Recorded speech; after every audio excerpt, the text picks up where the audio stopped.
Hello guys, welcome back to my YouTube channel.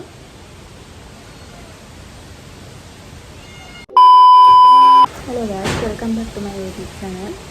ඉතින් අද video එකෙන් අරගෙන ඉන්නේ මම පාවිච්චි කරන ෆේස් පැක් එකක් ගැන.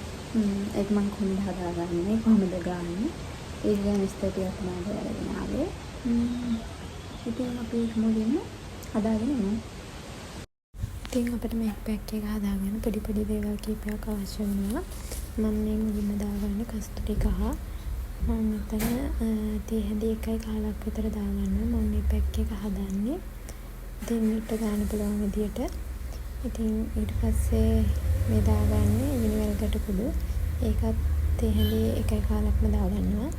ඊට පස්සේ දාගන්නේ සුදු හඳුන් කුඩු. ඒකත් අර ප්‍රමාණයෙන්ම දාගන්න ඕන.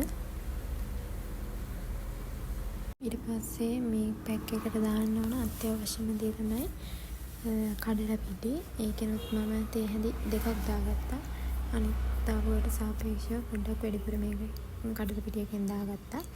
ඊට පස්සේ ඒක මේ විදිහට කවලම් කරගන්න ඕන. ඊට පස්සේ අපි මේකට දාන්න ඕන මී පැණි. මේකට හොඳ මී පැණියක් ගන්න තියෙන ගොඩක් හොඳයි. මට මේ වෙලාවේ තියෙන නිකන් normal මී පැණි එකක්.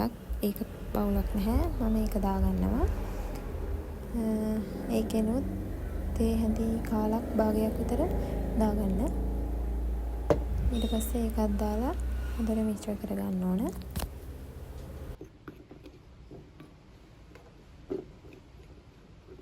ඊට පස්සේ මේක හොඳට මිශ්‍ර කරගෙන යෝගට් ටිකක් මේකට දාන්න ඕන.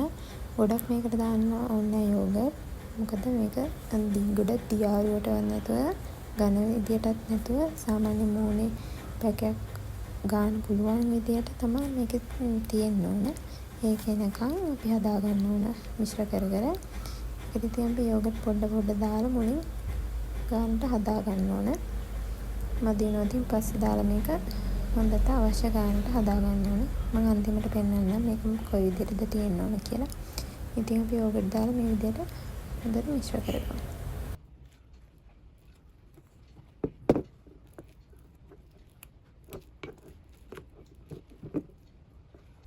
තාම හරිය විදියට ඒක පැක් එක ඇවිල්ලා නැහැ. යෝගට් මදි වගේ. ඉතින් තව ටිකක් දාලා මේ විදියට මිශ්‍ර කරගන්න ඕන.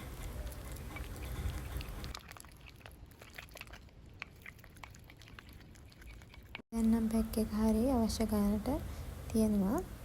හරි එහෙනම් දැන් අපි මේක මූණේ ඇප්ලයි කරගමු. හරි ඉතින් දැන් පැක් එක ඔක්කොම හදාගෙන ඉවරයි. මේක මූණේ ගාන තමයි දැන් තියෙන්නේ. ඉතින් මේක ගාන කලින් මූණ හොඳට වොෂ් කරගන්න ඕන. ඊට පස්සේ මේ කොණ්ඩ ගස්සේ මූණට වැටෙන විදිහට ඔයාලා පිටිපස්සට කරලා එකට ගහගන්න.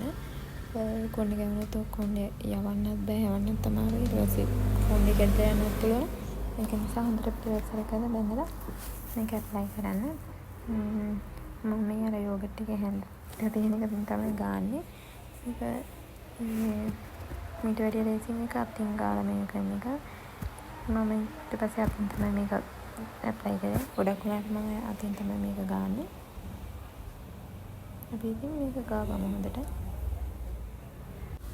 ඉතින් මේ පැක් එක ගොඩක් හොඳයි. ගාවට පිච්චුන සමහෙම නැවත රිකවරි කරගන්න හැම ගොඩක් හොඳයි. හරි ඉතින් මම දැන් මේක ඇප්ලයි කරගෙන ඉවරයි මූණේ. අනිවාර්යෙන් මේක බෙල්ලෙත් ගාගන්න. මොකද නැත්තම් මූණේ විතරක් ගාව මූණේ විතරයි පාට වෙන්නේ. බෙල්ල කලියට තියෙන්නේ. ඒක නිසා මූණේ බෙල්ලේ දෙකෙම හොඳට ගාගන්න. ඊට පස්සේ මේක ගාගෙන විනාඩි 20ක් ඉන්න ඕන. 20කට පස්සේ තමයි ඒක වොෂ් කරන්න ඕන. ඉතින් විනාඩි 20ක් ඉන්න. මේක ඒ විනාඩි 20 කතා නොකර ඉන්න පුළුවන් නම් ගොඩක් හොඳයි.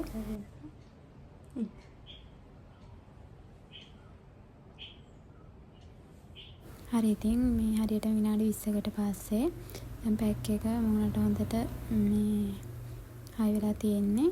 ඉතින් දැන් තියෙන්නේ මේක හොඳට වොෂ් කරගන්න.